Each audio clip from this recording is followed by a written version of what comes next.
दोस्तों, दिल्ली की सत्ता में बैठे लोगों ने कभी सपने में भी नहीं सोचा होगा कि जंतर मंतर से उठा एक छोटा सा धरना प्रदर्शन कब एक देशव्यापी अंतिम लड़ाई में बदल जाएगा।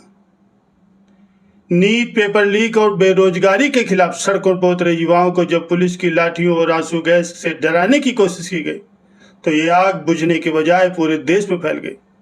अब आज आलम यह है कि बिहार से लेकर के महाराष्ट्र तक और झारखंड से लेकर के मिजोरम तक देश का युवा सड़कों पर है। ट्रेन खचाखच भरी हुई है। बिहार के मुजफ्फरपुर और दरभंगा से हजारों हजार की तादाद में छात्र दिल्ली की ओर कूच कर रहे हैं। मेट्रो स्टेशन बंद करने से लेकर के हर सरकारी हथकंडा फेल हो रहा। क्या मोदी सरकार के पैरों तले से जमीन खिसक रही है? क्या गोदी मीडिया और सत्ता के कुछ अंधभक्तों को अब जनता ने सरेआम खदेड़ना शुरू कर दिया है? दोस्तों, आज की इस विशेष रिपोर्ट में हम आपको दिखाएंगे वो तस्वीरें जो सत्ता के गलियारों में भूकंप ला चुकी। इस वीडियो में आखिर तक बने रहिए। दोस्तों, दिल्ली में लाठीचार्ज के बाद सरकार को लगा था कि आंदोलन टूट जाएगा, लेकिन ये विद्रोह की वो चिंगारी है जो एक तरह से जंगल की आग बन चुकी है। सबसे डराने वाली तस्वीरें बिहार से आ रही। मुजफ्फरपुर रेलवे स्टेशन पर 10,000 से ज्यादा छात्रों का हजूम दिल्ली जाने वाली ट्रेनों में चढ़ने के लिए बेताब है। सभी ट्रेनें छात्रों और युवाओं से खचाखच भरी हुई है। समाजवादी पार्टी के नेता अखिलेश यादव ने इन तस्वीरों को शेयर करते हुए लिखा है कि देश का युवा अंतिम लड़ाई के लिए सिर पर कफन बांध करके घर से निकल चुका है। बिहार के दरभंगा से भी खौफनाक तस्वीरें सामने आई हैं। वहां शांतिपूर्ण तरीके से रिक्शे पर लाउड स्पीकर बांध करके प्रोटेस्ट कर रहे छात्रों को जब रोका गया तो हालात बेकाबू हो गए। छात्रों ने बैरिकेड तोड़ दिया और इसके बाद भारी पथराव हुआ। पुलिस को लाठीचार्ज और आंसू गैस के गोले छोड़ने पड़े। इस पथराव में एसपी सिटी और कई सिपाही घायल हो गए।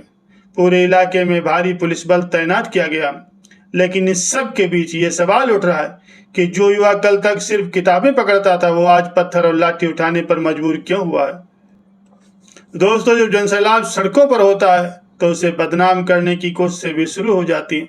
जंतर मंतर पर भी कुछ ऐसा ही हुआ। इस छात्र आंदोलन को भड़काने और हिंसक बनाने के लिए कुछ लोग जानबूझ करके भेजे गए। लेकिन आज युवा इतना बेवकूफ नहीं है। जब एक भगवाधारी व्यक्ति और कुछ ब्रेन वाश्ड अंकल इस आंदोलन में घुसकर उल्टी सीधी बातें करने लगे तो छात्रों ने उन्हें ऐसा सबक सिखाया जिसे वह जीवन भर नहीं भूलेंगे। आइए आपको दिखाते हैं कैसे उकसाने वालों को मौके से खदेड़ा गया। दोस्तों, जंतर मंतर की ये तस्वीरें देखिए। एक व्यक्ति भगवा कुर्ते पहन करके छात्रों के बीच पहुंचता है और बताया जा रहा है कि उसका मकसद वहां उकसाना और माहौल खराब करना था, लेकिन छात्रों ने उसे तुरंत पहचान लिया। इसके बाद जो हुआ वो आपके सामने। छात्रों ने उसे दौड़ा लिया और बोतलें फेंक फेंक करके उसे मैदान से बाहर खदेड़ दिया। अब ये युवा कपड़ों से पहचान रहा है कि कौन उसका साथ देने आया है, कौन उसका आंदोलन तोड़ने आया। एक और घटना हुई। एक यूट्यूबर मीडिया चैनल को बाइट दे रहा था, तभी एक बुजुर्ग व्यक्ति बीच में आए और बिना सबूत के बेतुकी की बातें करने लगे। छात्रों ने बहुत तमीज से लेकिन शक्ति के साथ चुप करा। छात्रों ने कहा, आप सीनियर सिटीजन हैं, इसलिए हम आपकी इज्जत कर रहे हैं, वरना आप यहाँ से जाइए। क्या आपका बच्चा मरा है जो आप इस तरह से बकवास कर रहे हैं? दोस्तों, ये दिखाता है कि एक तरफ वो व्हाट्सएप यूनिवर्सिटी के लोग जो गांव में बैठ करके खुश हो रहे हैं कि छात्रों पर लाठियां चली, और दूसरी तरफ वो युवा जो अपने भविष्य के लिए सड़क पर अपनी जान भी दांव पर लगा रहे हैं। दोस्तों, दिल्ली में आंदोलन को रोकने के लिए सरकार ने जो सबसे बड़ी बेवकूफी की वो थी 15-16 मेट्रो स्टेशनों को बंद कर देना। सरकार ने सोचा था इससे साथ जंतर मंतर नहीं पहुंचेंगे, लेकिन उसका नतीजा क्या हुआ? दिल्ली के नौकरी पेशा और आम नागरिक भी इस तानाशाही के खिलाफ भड़के। मंडी हाउस स्टेशन पर भारी भीड़ जमा हो गई और जो लोग ड्यूटी से लौट रहे थे वे भी इस आंदोलन का हिस्सा बन गए। और ये सिर्फ दिल्ली तक ही सीमित नहीं, मिजोरम के आइजाल में हजारों की तादाद में लोग सड़कों पर हैं। मुंबई के दादर स्टेशन की तस्वीरें देखिए। यहाँ भारी भीड़ चाय वाला चोर है कि नारे लगा रही। जो युवा कल तक प्रधानमंत्री मोदी को अपना आदर्श मानते थे आज वो खुद को ठगा हुआ महसूस कर रहे हैं। चाहे रांची हो या बिहार हो, हर जगह से सिर्फ एक ही आवाज आ रही कि हमें हमारा हक चाहिए। दोस्तों, जब दिल्ली पुलिस ने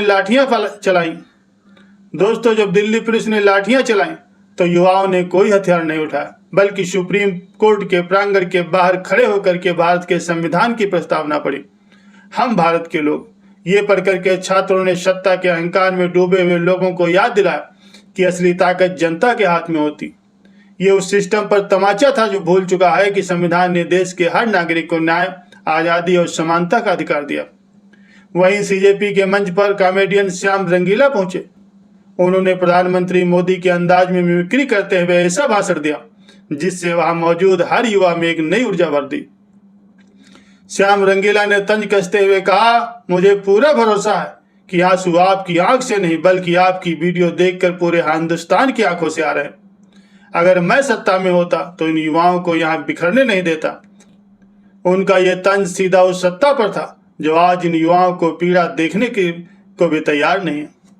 दोस्तों, इस आंदोलन ने एक बात बिल्कुल साफ कर दी है कि अब नफरत का भूत उतर चुका है। देश की जनता और युवाओं को यह समझ में आ गया है कि सिर्फ हिंदू मुसलमान करने से उन्हें नौकरी या बेहतर भविष्य नहीं मिलने वाला। दिल्ली के जंतर मंतर से लेकर के बिहार और मुंबई की सड़कों तक ये अंतिम लड़ाई अब सत्ता के हर उस घमंड को तोड़ने निकली है जिसने छात्रों के दर्द को नजरअंदाज किया। इस पूरे जनसैलाब पर आपकी क्या राय है? क्या आपको लगता है कि अब इस आंदोलन को रोकना सरकार के बस की बात नहीं है? और क्या शिक्षा मंत्री को तुरंत इस्तीफा देना चाहिए? हमें अपनी बेबाक राय कमेंट बॉक्स में जरूर लिखिए। दोस्तों, आज की इस जमीनी रिपोर्ट में बस इतना ही। सच्ची, निडर और निष्पक्ष पत्रकारिता को सपोर्ट करने के लिए इस वीडियो को ज़्यादा से ज़्यादा शेयर कीजिए, इसे लाइक करें और हमारे इस चैनल को फॉलो करना ना भूलें। नमस्कार, जय हिंद।